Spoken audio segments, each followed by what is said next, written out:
ओम नमो भगवते वासुदेवाय नमो नमः। आज चतुर्थ स्कंद 17वां अध्याय, जिसके अंदर महाराज क्रतु बहुत ही गुस्सा हो उठते हैं पृथ्वी देवी पर, और पृथ्वी देवी किस प्रकार उनकी स्तुति करती है, इसका वर्णन इस अध्याय में होगा।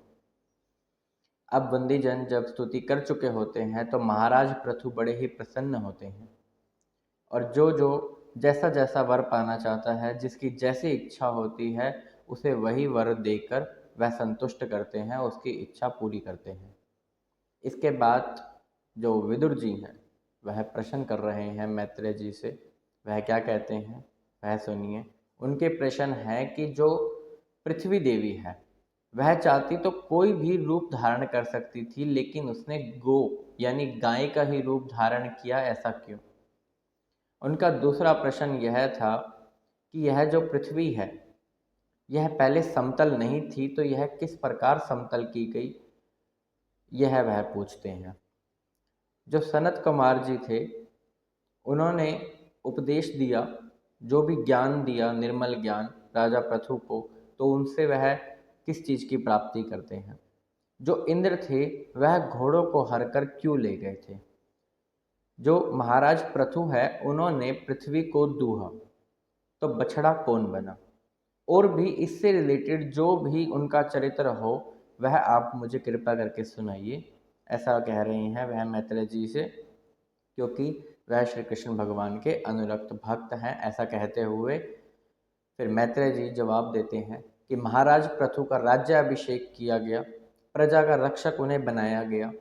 महाराज पृथु अब राजा हैं वहाँ के, और प्रजा एक दिन वहाँ पर आती है राजा के पास और कहती है कि यह जो पृथ्वी देवी है यह अन्न नहीं दे रही है, इस पर किसी प्रकार की फसल नहीं आ रही है, और किसी प्रकार की औषधियाँ भी नहीं आ रही हैं, दवाइयाँ नहीं आ रही हैं।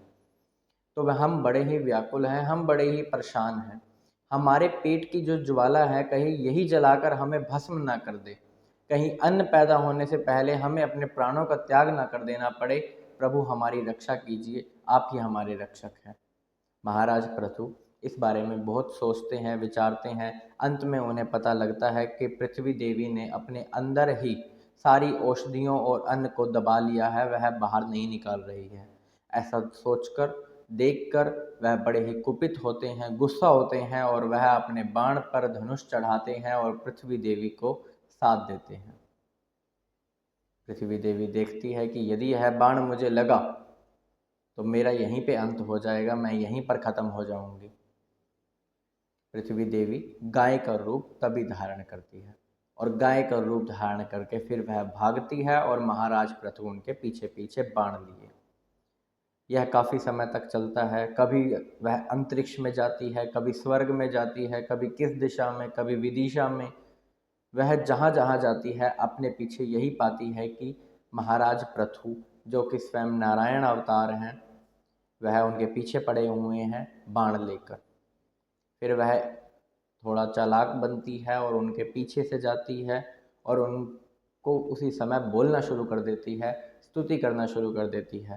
पहले तो वह पूछती है कि प्रभु आप मेरा वध क्यों करना चाहते हैं, मैं दीन हूँ, मैं निरपराध हूँ, मेरे से ऐसा क्या अपराध बन पड़ा कि आप ही मेरे प्राण लेने को आतुर हो पड़े। मैं तो स्त्री हूँ, और स्त्रियों पर तो वैसे ही हाथ नहीं उठाया जाता। जो कोई स्त्री यदि कोई अपराध कर भी दे तो एक क्षण के लिए उसे क्षमा भी कर दिया जाता है, लेकिन आप ही मेरा वध करना चाहते हैं। आप सर्वेश्वर हैं, प्रभु हैं, इस जगत के रक्षक हैं। आपने ही ब्रह्मा जी की उत्पत्ति की थी और इस सृष्टि की रचना करवाई थी।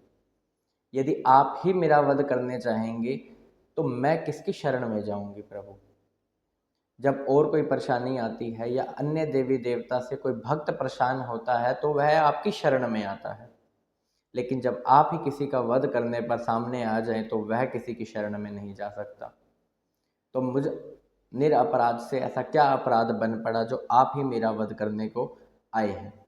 महाराज पृथु कहते हैं कि पृथ्वी देवी तुमने मेरी आज्ञा का उल्लंघन किया है, तुमने मेरी बात नहीं मानी।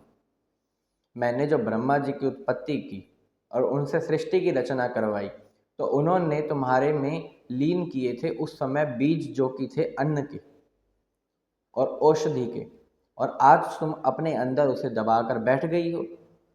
हरी भरी घास तुम रोज खाती हो, देवताओं से भी अपना हिस्सा ग्रहण करती हो, जो यज्ञ होता है वहां से भी अपना हिस्सा ग्रहण करती हो, लेकिन दूध देने का समय आता है तो तुम मना कर देती हो, अन्न देने का समय आता है तो तुम मना कर देती हो, औषधियों को तुम अपने अंदर दबा के बैठी हो, तो मेरा कुपित होना तो तुम पर बिल्कुल है लाजिम। अब मुझे यही लगता है कि तुम्हारा जीवित रहना ही ठीक नहीं है, क्योंकि तुमने मेरी आज्ञा का उल्लंघन किया है। तुम अन्न ना देकर इस प्रजा का नष्ट करना चाहती हो, तुम सबको भूख से व्याकुल कर मारना चाहती हो, तो तुम्हारा अंत होना ही ठीक है। क्योंकि जो व्यक्ति केवल अपने ही बारे में सोचता है, जो बड़ा ही निर्दयी होता है, वह चाहे कोई भी हो, उसके लिए राजा को यही करना चाहिए कि उसका वध कर देना चाहिए। इसके लिए उसे कोई पाप भी नहीं लगता। पृथ्वी देवी घबरा गई है, बड़ा ही डर गई है और स्तुति करती है कि आप सर्वेश्वर हैं, आप ही जगत के पहले थे, मध्य हैं और बाद में भी रहेंगे। आपने ही इस सृष्टि का निर्माण किया है। अधिष्ठाता देवता आप ही हैं प्रभु इस पृथ्वी के। आपने ही मेरी जान बचाई है कई बार, जब आपने इस सृष्टि में एक अवतार धारण किया था जो आदि वराह रूप था, जिसका वर्णन पिछले अध्यायों में हो चुका है।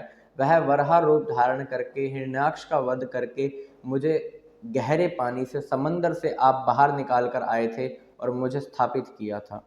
वह आप ही थे प्रभु जिसने मेरी रक्षा की थी। जब समुद्र में बहुत ज़्यादा मैं डूब गई थी तो एक नौका पर सवार होकर मानो आप आए हो और मेरी आपने प्राण बचा लिए थे।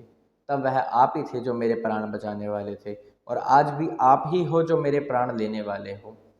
यदि मुझसे कोई भूलवश अपराध हुआ है तो मैं उसके लिए क्षमा मांगती हूँ। आपने ही इस सृष्टि का निर्माण किया है।